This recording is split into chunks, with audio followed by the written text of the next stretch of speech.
Welcome to the channel. Join us as we delve into the darkest corners of the human experience, sharing spine-tingling true stories that will leave you breathless. Hit that subscribe button and turn on notifications so you never miss a moment of terror. Get ready to be chilled to the bone as we embark on this spine-tingling journey together. I've always been a night owl. There's something oddly comforting about the quiet darkness when everyone else is asleep. My name is Jack, and I work the graveyard shift at the 24-hour diner. It's a pretty dull job, but it pays the bills. To clear my head before work, I take long walks around my quiet neighborhood and the nearby forest path. The solitude, the distant howls of animals, and the wind whispering through the trees helps me find peace. One night, I stepped out of my house and into the cool October air. The moon cast eerie shadows on the ground as I made my way toward the forest path. As I walked, I noticed how still and silent everything was. Even the usual rustling of leaves seemed to be hushed, as if the world was holding its breath. My heart started to race, but I brushed it off and continued deeper into the forest. That's when I saw them. Two men standing among the trees, their faces hidden in the shadows. They were whispering to each other, their eyes darting around like they were waiting for something or someone. A shiver ran down my spine, and I knew I had to get out of there. I slowly backed away, trying not to draw their attention. But as luck would have it, I stepped on a twig, and the loud snap echoed through the otherwise silent forest. Their heads turned toward me, and I knew I'd been spotted. Fear surged through my body, and I bolted, running faster than I ever had in my life. I could hear the men's footsteps not far behind me, the sound of their heavy breathing getting louder and more menacing. The trees seemed to close in around me as I sprinted through the forest, branches scratching my face and arms. My heart pounded in my chest, and I could feel the adrenaline coursing through my veins. I knew I had to make it home, or I'd be in serious trouble. Somehow, I managed to reach my house, slamming the door shut and locking it behind me. I peered through the window, my breath fogging up the glass. The street was empty, and the men had disappeared. I tried to convince myself that it was nothing, just two ordinary guys who happened to be in the forest at the same time as me. But deep down, I couldn't shake the feeling that there was something sinister about them.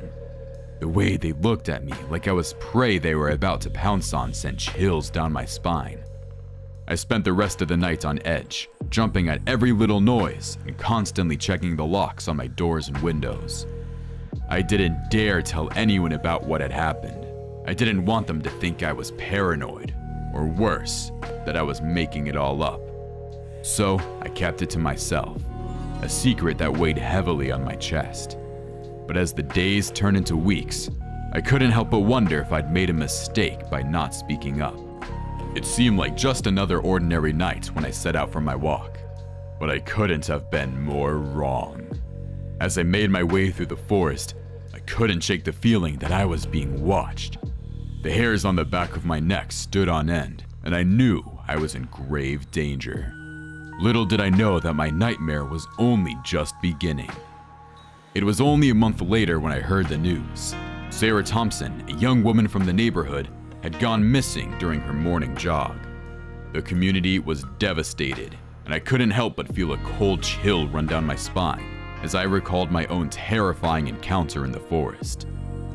The more I thought about it, the more I was convinced that the two men I'd seen that night had something to do with her disappearance. The guilt gnawed at me, making it impossible to ignore my suspicions any longer. I decided to investigate further, determined to find out the truth and hopefully save Sarah. With a mix of dread and determination, I retraced my steps from that fateful night, trying to remember every detail. As I reached the spot where I'd seen the two men, something caught my eye. It was a small metallic object half buried in the dirt, glinting in the moonlight. I picked it up, my heart racing as I realized it was a pendant engraved with Sarah's initials. I felt the weight of the pendant in my hand, and I knew I couldn't turn back. As I stood there, The air around me grew colder, and I heard sinister whispers in the wind. It was as if the forest itself was warning me of the dangers that lay ahead. But I couldn't ignore the fact that I was the only one who could save Sarah. I was the only one who had seen the men, and the only one who had found a clue that could potentially lead to her rescue. The mystery of the Midnight Whisperers had fallen upon my shoulders, and I had no choice but to face whatever horrors awaited me. As I ventured deeper into the forest, the darkness seemed to close in around me. The whispers grew louder, echoing through the trees and sending shivers down my spine. I could feel the presence of something malevolent, something that wanted to keep its secrets hidden. My heart pounded in my chest as I continued on, my fear growing with every step. I knew I was getting closer to the truth, but I also knew that the danger was increasing. I had to be careful, or I might end up suffering the same fate as Sarah. As I reached a clearing in the forest, I saw a dim light flickering in the distance. I approached cautiously, my pulse racing as I realized that I might be on the verge of uncovering the truth. But as I drew closer, I knew that whatever I found would change my life forever. The whispers grew louder, surrounding me like a swarm of malevolent spirits. I couldn't tell if they were a warning or a threat, but I knew I had no choice but to face whatever lay ahead. As I stepped into the clearing, I braced myself for the horrors that awaited me, knowing that the fate of Sarah and the secret of the Midnight Whisperers rested solely on my shoulders. Thank you for venturing into the darkness with us. If you've survived the terror and want more, make sure to like, comment, and share this video. Until next time, sleep tight, and remember, some nightmares are too real.